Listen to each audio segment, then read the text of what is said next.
Jim Crane, owner of the Houston Astros, talked to Chris Baldwin of the Paper City magazine and had some pretty interesting things to say.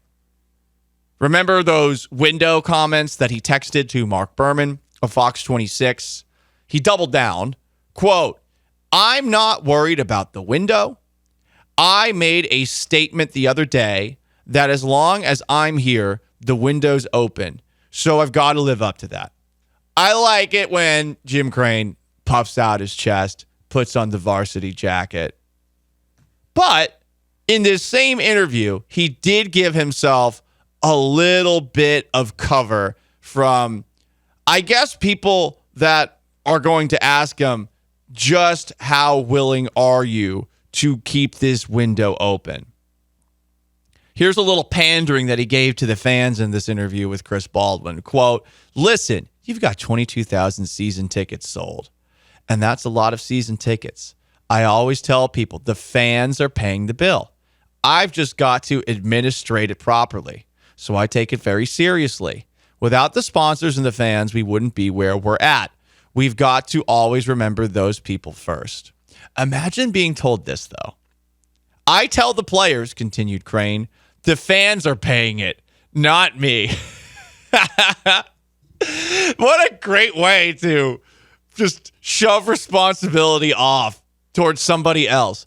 And imagine if you're Alex Bregman and Jim Crane in contract negotiations says, "Well, Alex, the fans are paying your salary, and a lot of people aren't going to Minute Maid Park anymore because they're outraged and incensed by the price of your Bregarita, which is like $5 more than a typical $16 margarita at the El Tiempo, Sean, in Minute Maid Park." That's almost insider trading.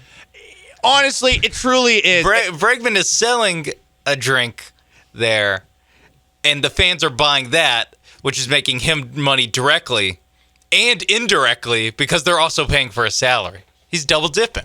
He is 100% double dipping, but this double dipping is affecting Jim Crane's ability to pay contracts because a lot of people, I have a credential, so it's a little different for me, but a lot of people have been looking at the two El Tiempos in Minute Maid Park, and they're like, damn, like the prices have gone up. And imagine you just want a little tahini and some breggy sauce on it, and this hot sauce, and that tahini is like an extra $5.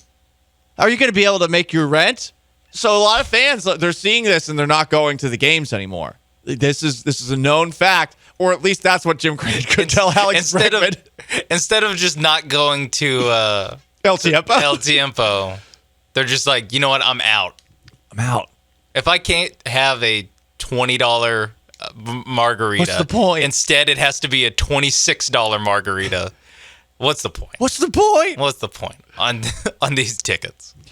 More Jim Crane with some chastising. This is a finger wag that he gave to wag at the finger. The media, Sean. Listen, I think the reporters are like, said Crane, well, they've got to extend this guy. I mean, listen, there's a time for everything. We focus on one thing at a time and try to knock them out as we see the priority. You're not always going to be able to sign everyone because your payroll would be so high. You'd be broke. That's a wag of the finger. So we prioritize things, and we think we make good decisions when we make them. You're always under a lot of scrutiny, but I'm not worried about the window. Talking about the reporter side of things, he's basically saying, like, listen, I know what I'm doing. Shut the hell up. Enjoy the show. And to his credit, the show has been very enjoyable. Yeah. I do generally trust Jim Crane to at least hire people to make the right decisions. I agree. I don't exactly trust him to make the right decisions himself when he's a GM.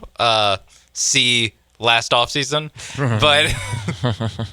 but I that was Jeff Bagwell. I believe he generally understands what it takes to win baseball games. I agree with you there. One last tidbit from Jim Crane with Chris Baldwin of Paper City magazine. It seems to be confirmation of the front office's supposed frustration with Yainer Diaz not playing. "We think we're in good shape," said Crane. "We've got a backup catcher. We're going to play our young catcher a lot. He didn't get a lot of action this past season." Is that a shot at Dusty Baker? Is that a shot at Martin Maldonado? I think it's just a fact. I think it's just hey, He hasn't, it's his first year starting. It is his first year starting, but he's putting some expectations on Yiner by saying that. And there should be expectations on Yiner. He was awesome last year in limited time.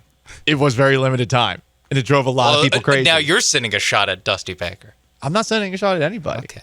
Dusty Baker was our fearless leader, and now Joe Espada is our fearless leader. Yeah. I will lick the boot pretty damn quick.